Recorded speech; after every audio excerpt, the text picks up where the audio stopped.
Good evening friends. Budget topic के बाद कुछ इम्पोर्टेंट एमसीक्यू देख लेते हैं, ठीक है, बजट का। तो जैसे देखिए, सबसे इम्पोर्टेंट बजट में ये है कंपोनेंट्स ऑफ बजट, ठीक है। ये अगर आप मतलब आप समझ गए ना, सही से याद कर लीजिए ये चीज़, कंपोनेंट ऑफ बजट, कि बजट का कंपोनेंट क्या क्या है। जैसे तो मतलब आपके लिए है ना, काम एकदम आसान है, कोई इश्यू होना ही नहीं है, ठीक है। कुछ भी इशू नहीं होगा इसमें अगर आप इस चीज़ को आप समझ गए तो, ठीक है, कि कंपोनेंट बजट जैसे रिसिप्ट पार्ट में क्या होता है और एक्सपेंडिचर पार्ट में क्या होता है, जो कि हमने लेक्चर में डिटेल में पढ़ा था, ठीक है। जैसे रिसिप्ट में क्या है, रेवेन्यू रिसिप्ट और कैपिटल रिसिप्ट, दो कैटेगराइज किया जाता है, एक रेवेन्यू रिसिप्ट और एक कैपिटल रिसिप्ट, ठीक है।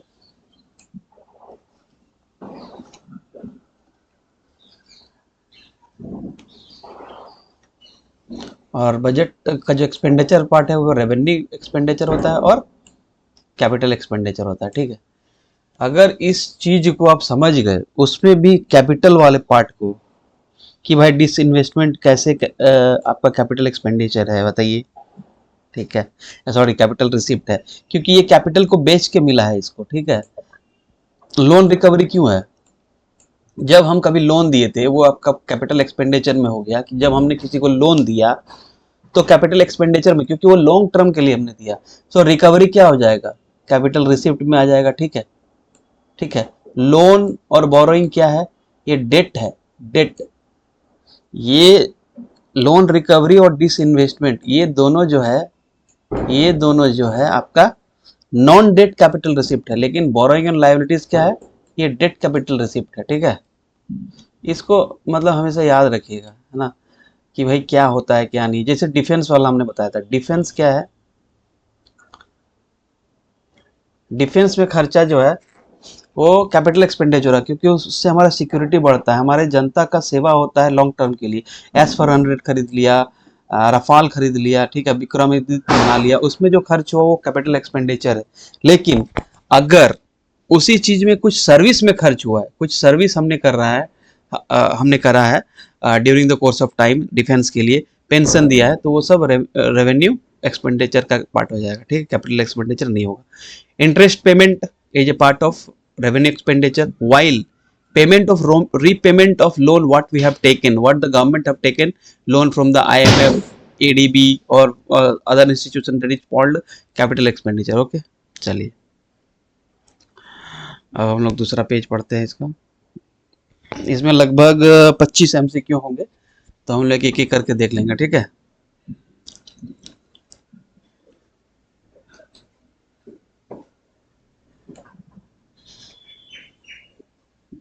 देखिए पहला क्वेश्चन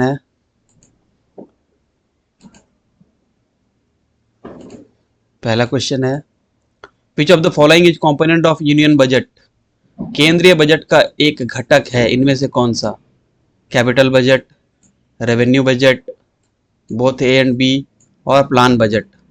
तो ये क्या हो जाएगा, both a and b, capital. आप जैसे पार्ट देखेंगे तो इधर कैपिटल इधर रेवेन्यू, ठीक है। दूसरा क्वेश्चन है फिजिकल डेफिसिट, बहुत important question. Physical deficit is difference between, physical deficit is a difference between राजकोषीय घाटा, किसका अंतर होता है, सिंपल सा है, total expenditure minus total receipt, है ना, नहीं, that is called budget deficit, ठीक है, ये वाला बजट डेफिसिट।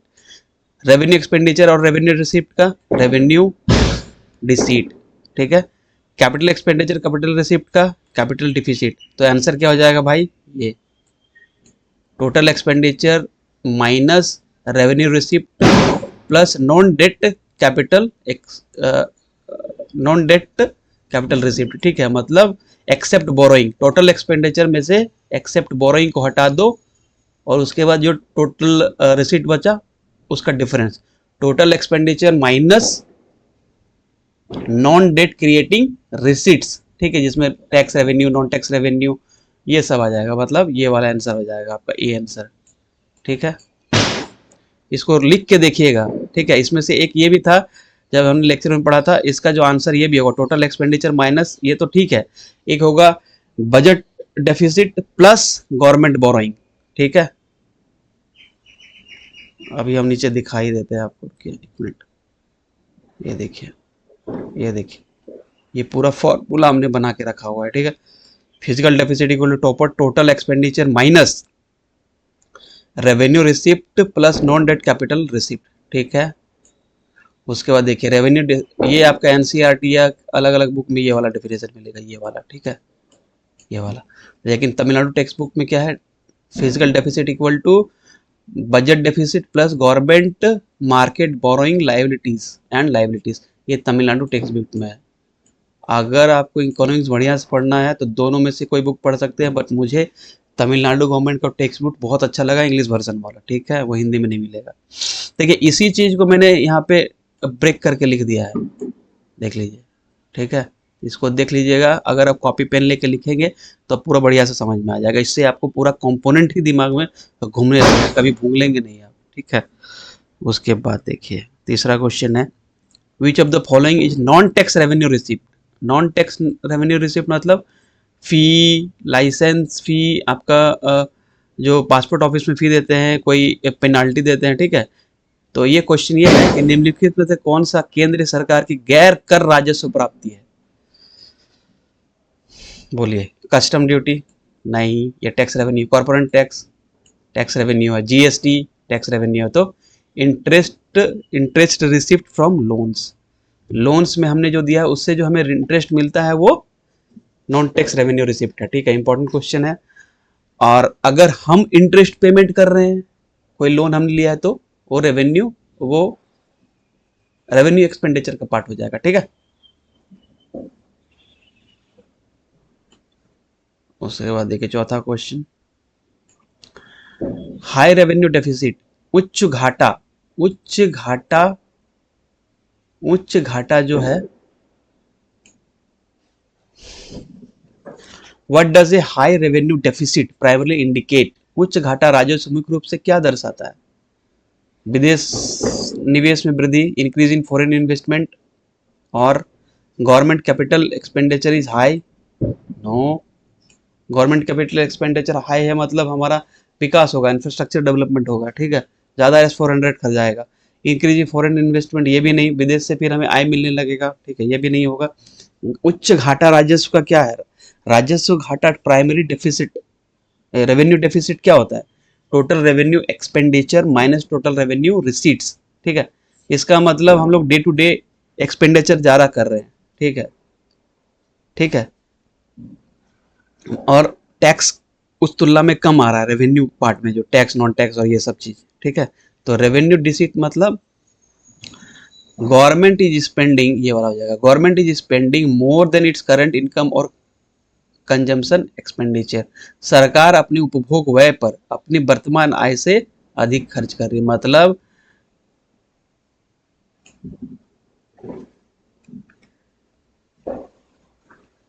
सी वालों को ध्यान से देखिए, ये क्या बोल रही है कि गवर्नमेंट इज स्पेंडिंग, गवर्नमेंट खर्च कर रही है, more than its current income, अपने जो तत्कालिक मतलब वर्तमान आय से ज्यादा खर्च कर रही है। ठीक है, तो ये हो जाएगा। ठीक है, रेवेन्यू, करंट खर्चा मतलब revenue, revenue expenditure minus revenue receipt equal to revenue deficit. ठीक है, ये हो जाएगा। गवर्नमेंट बोरोइंग इज लो, अरे भाई गवर्नमेंट बोरोइंग लो है मतलब तो बढ़िया चीज है ना, उधार कम है, ये नहीं होगा, सी नंबर आंसर हो जाएगा। ठीक है,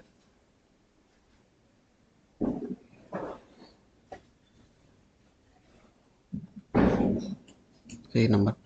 अब पांचवा आंसर देख लेते हैं फट से, expenditure incurred on the creation of physical asset और financial asset, well known it is capital expenditure.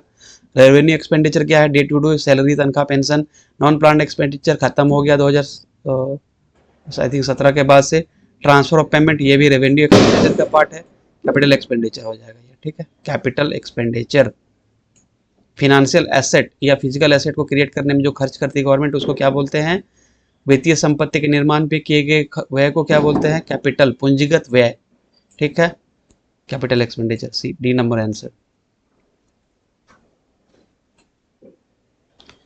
फिर देखिए सिंस 2017 से यूनियन बजट इज प्रेजेंटेड 1 फरवरी को, पहले अप्रैल में होता था, 1 फरवरी को हो गया।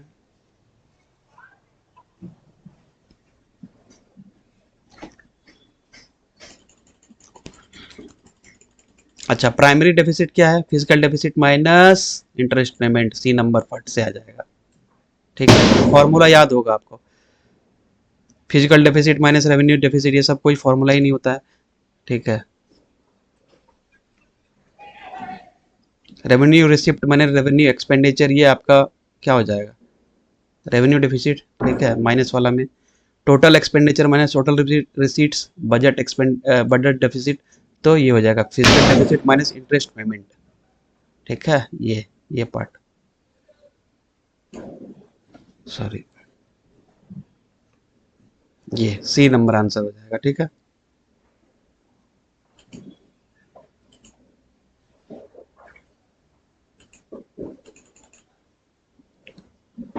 आठ नंबर देखिए, the appropriation bill. Appropriation bill कब होता है? बजट का जो 5वां स्टेज है, फिनांस बिल के पहले। ठीक है, the appropriation bill authorises the government to withdraw fund from which fund? Consolidated fund of India, non charge expenditure. जज, governor, election commission of India, ये सबको सैलरी देने के बाद जो दूसरे खर्चे हैं गवर्नमेंट के, जहां से गवर्नमेंट को कंसोलिडेटेड फंड ऑफ इंडिया से निकालना है पैसा, उसके लिए जो बिल लाया जाता है उसको बोलते हैं appropriation bill, stage 5 of enactment of budget. ठीक है, चलिए, which tax is not part of central government tax revenue? Central government के टैक्स रेवेन्यू का पार्ट कौन नहीं है इसमें से? इनमें से कौन सा टैक्स आपको? कॉर्पोरेशन टैक्स नहीं है, इनकम टैक्स है, सेंट्रल जीएसटी ये भी है। लैंड रेवेन्यू किसके अंदर आता है? स्टेट, ये स्टेट का पार्ट है, स्टेट टैक्स। ठीक है, स्टेट गवर्नमेंट का जो शेड्यूल 7 है स्टेट लिस्ट, उसके अंदर का आता है ये। अच्छा, zero based budget first introduce in India कब आया था भाई, बताओ? Zero based budgeting was first introduce in India 1987-1988, जब विज्ञान प्रौद्योगिकी के लिए ये आया था। ठीक है, पहली बार 1987-88 में जीरो बेस्ड बजट। ठीक है, उसके बाद देखिए, sale of government equity in public sector, disinvestment. Sale of government equity in public sector is known as disinvestment. तो डिसइन्वेस्टमेंट क्लासिफाइड है, क्या है? रेवेन्यू एक्सपेंडिचर है? नहीं। डिसइन्वेस्टमेंट होगा तो पैसा आएगा, मतलब ये रिसीट है। किस तरह का है? रेवेन्यू रिसिप्ट नहीं। रेवेन्यू रिसिप्ट में क्या होता है? टैक्स, नॉन टैक्स, दो ही होता है। डिसइन्वेस्टमेंट डेबिट डेट रिसिप्ट है, ऋण प्राप्ति कैपिटल रिसिप्ट है। डेट रिसिप्ट कुछ होता ही नहीं है। ठीक है, तो इसका मतलब क्या है? ये B number answer, capital receipt. आप जो फिगर था सबसे पहला में वो देख लीजिएगा। ठीक है, उसके बाद देखिए, a finance bill must be introduced, a finance bills must be introduced in which house of the parliament? संसद के किस सदन में फिनांस बिल को प्रस्तुत किया जाता है, बताओ? लोकसभा। ठीक है, आंसर होगा राज्यसभा में नहीं, इधर हाउस नहीं, ये सब नहीं, ये तीनों नहीं होगा भाई, नहीं होगा। ठीक है, उसके बाद देखिए, विच of the following is not primary objective of government physical policy? इनमें से कौन सा मुख्य उद्देश्य नहीं है गवर्नमेंट का, मतलब सरकार के राजकोषीय नीति की प्राथमिक उद्देश्य नहीं है। उद्देश्य हो सकता है लेकिन प्राइमरी ऑब्जेक्टिव नहीं है। कौन सा नहीं है? प्राइस स्टेबिलिटी है, रिड्यूसिंग इनकम इनइक्वालिटी ये भी है, फॉरेन एक्सचेंज रेट मैनेजमेंट, सब कुछ है। फिजिकल पॉलिसी फिजिकल स्टेबिलिटी के लिए ही होता है, लेकिन सबसे मेन है इकोनॉमिक ग्रोथ। यहां पूछ दिया है which of the following is objective हो, which of the following is objective. ठीक है, ये सारा है।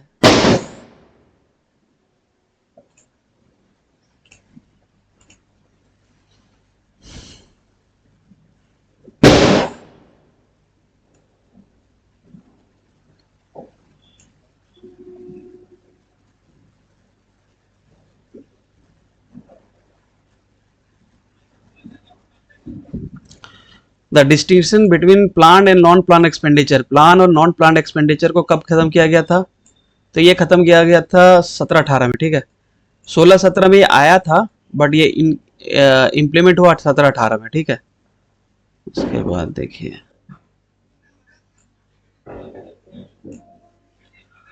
All revenue received, loan raised, money recovered of bye the government, जो भी पैसा गवर्नमेंट का आता है राजस्व से, ऋण से, लोन रिकवरी से, वो कहाँ जमा होता है? वो जमा होता है आरबीआई के रिजर्व फंड में नहीं, पब्लिक अकाउंट में नहीं, इसमें तो पोस्ट ऑफिस सेविंग ये सब आता है, कंटीजेंसी फंड में नहीं, तो ये हो जाएगा कंसोलिडेटेड फंड ऑफ इंडिया, इसमें ए नंबर, ठीक है।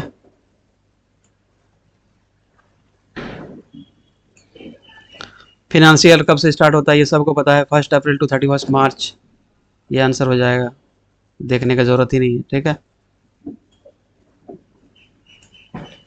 Which of the following is capital receipt that creates a liability for the government?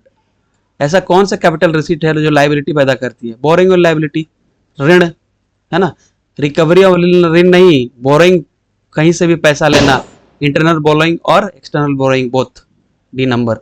Disinvestment क्या है? Disinvestment is part of capital receipt, that is not a debt creating receipt, okay, it is not debt creating receipt, ठीक है। Liability ये पैदा नहीं करता है, हमने दे दिया, अपना सामान बेच दिया, अपना कोई कंपनी थी पीएसयू, उसका शेयर हमने बेच दिया, डिसइन्वेस्टमेंट हुआ, गवर्नमेंट को पैसा हुआ, तो उससे कोई लाइबिलिटी क्रिएट नहीं हुआ, उससे एसेट रिड्यूस हुआ, ठीक है। Recovery of loan, recovery of loan तो क्या है? ये तो कैपिटल रिसीट का पार्ट है, it is also a non debt creating capital receipt, ठीक है। डिविडेंड फ्रॉम द पीएसयू, लाभांश, ठीक है, ये क्या है? रेवेन्यू रिसिप्ट का पार्ट है, ठीक है। तो बोरोइंग फ्रॉम द पब्लिक और एडीबी और कहीं से भी ये चीज आता है, लाइबिलिटी क्रिएट करता है, ठीक है। तो डी नंबर आंसर हो जाएगा। फिर 18 नंबर देखिए, expenditure charge upon the consolidated fund of India, Bharat की संचित निधि पर भारित व्यय कैसा होता है? देखिए, चार्ज एक्सपेंडिचर पे वोट नहीं होता है, ठीक है। रिक्वायर से वोट इन पार्लियामेंट नहीं, must be approved by Lok Sabha only नहीं। चार्ज एक्सपेंडिचर में जो फिक्स्ड खर्चे हैं, जजेज का पैसा, high court, supreme court, governor, ये सब के लिए, ठीक है।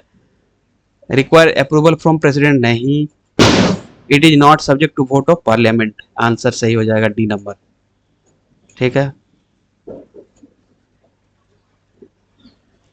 देखिए लिखा है, भारित व्यय को संसद में चर्चा के लिए रखा जाता है, लेकिन इसे वोट के लिए नहीं रखा जाता, क्योंकि यह आवश्यक संवैधानिक पदों के खर्च है, बताया ना, जज, आपका गवर्नर, प्रेसिडेंट, उनका जो वाइस प्रेसिडेंट, उनका जो वेतन वगैरह है, उन पर जो खर्च होता है, ठीक है।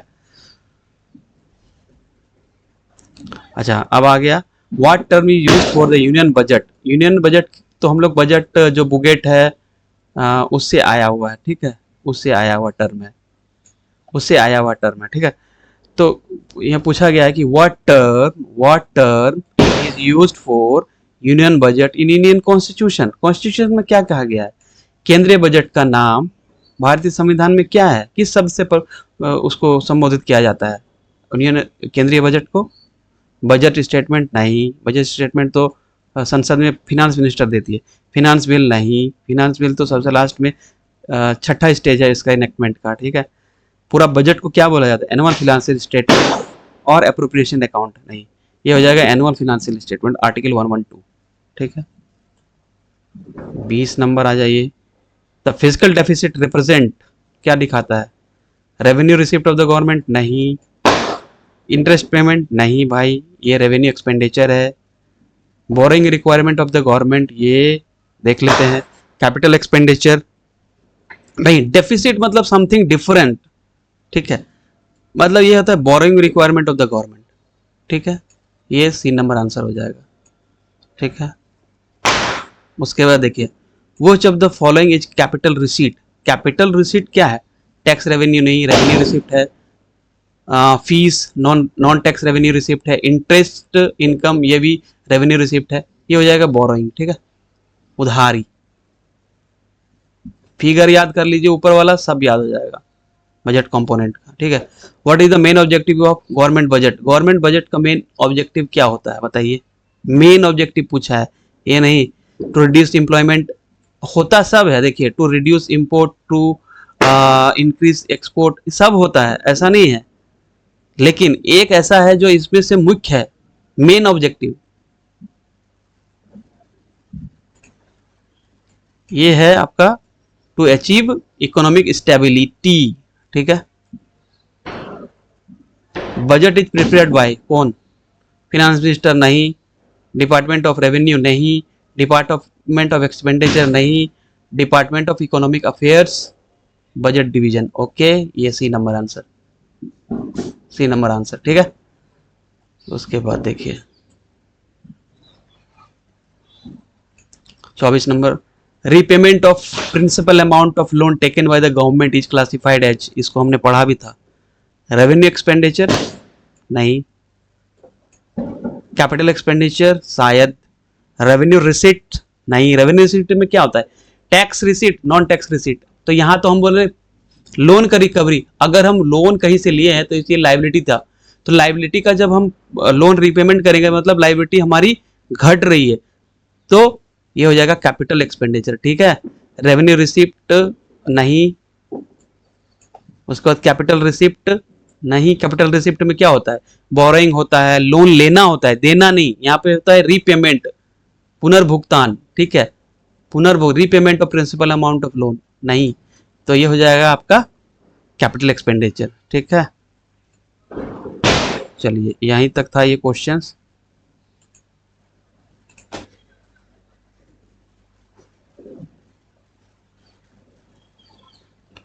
Thank you friends. अब मुझे लगता है कि बजट का जो मैक्सिमम क्वेश्चन इसी से है।